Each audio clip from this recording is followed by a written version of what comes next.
লিডসে যে কয়েকটি হাই স্কুলে বাংলাদেশি ছাত্রছাত্রীরা শিক্ষা গ্রহণ করেন তাদের মধ্যে অন্যতম হচ্ছে লিডস 9-এ অবস্থিত প্রিমরোজ হাই স্কুল।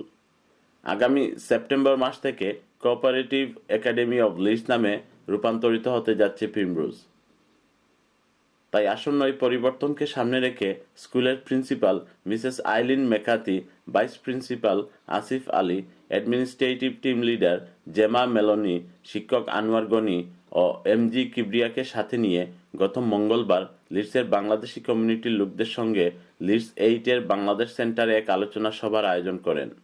কমিউনিটি নেতা মল্লিক আফরাজ মিয়ার সভাপতিত্বে অনুষ্ঠিত সভায় স্কুলের শিক্ষক আনোয়ার গনি প্রিন্সিপাল আইলিন ম্যাকাথিকে কমিউনিটির লোকদের সাথে পরিচয় করিয়ে দেন।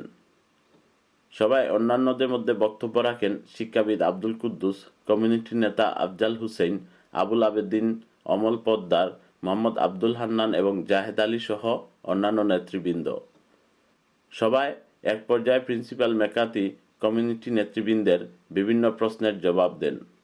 উল্লেখ্য, প্রিমরোজ হাই স্কুলে কয়েকজন বাংলাদেশি শিক্ষকও রয়েছেন।